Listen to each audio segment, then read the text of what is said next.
ஒரு காட்டுல இருக்கிற விலங்குகளை ஒரு வேடன் வந்து அந்த விலங்குகள் எல்லாம் சாவடிச்சுட்டு இருந்தானா. அந்த காட்டுக்கே ராஜாவான சிங்கம் அதை ரொம்ப நாளா கவனிச்சுட்டே வந்துச்சான். அந்த வேடன் ஒரு நாள் சிங்கத்தையே அடிக்க வந்தானா. சிங்கம் தன்னை அடிக்க வந்தாலும் சரி, சிங்கம் வந்து வேடனை எதுவுமே பண்ணலையா. ஆனா அந்த காட்டுல இருக்கிற விலங்குகளை அழிக்க அழிக்க சிங்கத்துக்கு கோபம் ஏறி அந்த வேடனையே அழிக்க போதான். ஆனா அந்த சிங்கம் வேடனை அழிக்கல. ஏன் அப்படின்னா, கடவுள் தப்பு செய்யறவங்களை தண்டிப்பாரை ஒழிய அழிக்க மாட்டாரு. அதே மாதிரிதான் அந்த சிங்கமும் தப்பு பண்ணவனை அழிக்கல. ஆனா அவனுக்கு காயம் ஏற்படுத்துற மாதிரி சில புத்திகளையும் சொல்லிச்சு. நீ என்ன தொட்டா நான் கோவப்பட மாட்டேன், என்னுடைய மக்களை தொட்டா நான் கோவப்படுவேன்னு சொல்லிட்டு.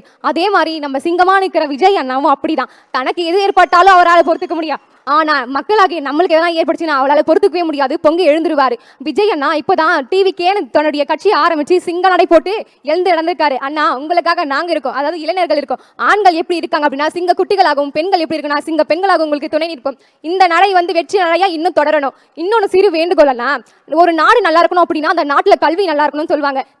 நம்ம மாநிலத்துல கல்வி நல்லா சிறந்துட்டு தான் இருக்கு, அதுக்கு எடுத்துக்காட்டி இங்க சொல்லலாம். ஆனா விவசாயமும் சிறந்திருக்கணும். விவசாயம் சிறந்தாதான் அங்க இருக்கிற மக்கள் நல்லா இருப்பாங்க. மக்கள் நல்லா இருந்தாதான் அவங்க கல்வியை நோக்கி வளர்ச்சியை நோக்கி செல்வாங்க. அதனால அண்ணா, நீங்க வருங்காலத்துல வர முதலமைச்சர் ஆகன உடனே உங்களுடைய முதல் என்னால் முடிஞ்ச ஒரு வேண்டுகோள், நீங்க எப்படி நினைச்சுக்கிறீங்க எடுத்துக்கிறீங்க அப்படின்னு உங்க விருப்பம்னா, விவசாயம் வந்து நல்லா தழை தோங்கணும், வெற்றி பண்ணணும். உங்க பேனர்ல நீங்க கையை வச்சு இப்படி இருக்கிற மாதிரி விவசாயிகளும் நாங்க நல்லா வளர்ந்துட்டோம், விஜய் அண்ணா வந்ததுனால தான், விஜய் தம்பி வந்ததுனால தான் நாங்க இந்த அளவுக்கு வந்திருக்கோம் அப்படின்னு சொல்லிட்டு பெரியவங்க இருந்து சின்னவங்க வரைக்கும் பேசணும்னா, அந்த மாதிரி எல்லாருமே கையை முன்னாடி நீட்டி விவசாயமும் தழை தொங்கி இருக்கு எங்க நாட்டுல அப்படின்னு சொல்லிட்டு இந்த உலகமே போற்றணும்னா இந்த சிங்க நடை இன்னும் தொடரணும். உங்களுக்காக நாங்க எப்பவும் இருப்போம். நான் சின்ன வயசா இருக்கும் போது ஓட்டு யாருக்கு போடுறதுன்னு சொல்லிட்டு ரொம்ப யோசிப்பேன்.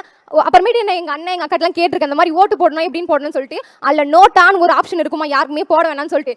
நான் இந்த எல்லாமே பார்த்து இந்த சமூகத்தெல்லாம் பார்த்து நான் நினைச்சேன், இந்த சமூகத்துக்கு நம்ம போற ஓட்டு வந்து நோட்டாவா தான் இருக்கணும்னு சொல்லிட்டு. எப்ப விஜய் அண்ணா ஒரு கட்சியை தொடங்கி நடக்க ஆரம்பிச்சாரோ அப்ப நான் யோசிச்சேன், என்னுடைய முதல் ஓட்டு விஜய் அண்ணாக்கு தான் சொல்லிட்டு. நீங்க எல்லாருமே விஜய் அண்ணாவை கூட பிறந்தானா அப்படிலாம் சொல்லுவீங்க. ஆனா எனக்கு, எங்க அக்காவுக்கு, எங்க அண்ணனுக்கு, என் பாப்பாக்கு எல்லாரும் விஜய் அண்ணா வந்து அண்ணா இல்ல, ஒரு குழந்தை மாதிரி தான் நாங்க பார்த்துட்டு இருக்கோம். அண்ணாவை நாங்க வீட்டுல அண்ணா சொல்ல மாட்டோம். அந்த பேபி எப்படி பண்ணுது பாரு, அந்த பேபி எப்படி பண்ணுது பாரு சொல்லுவோம். இந்த பேபி எப்பயுமே நல்லா இருக்கணும், நாங்க எல்லாமே நல்லா பார்த்துப்போம், நீங்களும் எங்களை நல்லா பார்த்துக்கணும்ண்ணா. இந்த மேடையில இது வாங்குறது வந்து ரொம்ப சந்தோஷமா இருக்கு. அதே டைம் வந்து நான் ஒரு கிராமத்துல ஏதோ ஒரு மூலையில படிச்சுட்டு இருந்தோம். அப்படி கிராமத்துல ஒரு மூலையில இருந்த எங்களை இந்த மேடைக்கு அறிமுகம் செஞ்சு என்னுடைய பெற்றோரையும் என்னுடைய ஆசிரியர்களையும் எங்க ஊரையும் என்னையும் பெருமை சேர்த்த அண்ணனுக்கு ரொம்ப நன்றி அண்ணா. இந்த சேவை வந்து இன்னமும் தொடரணும்.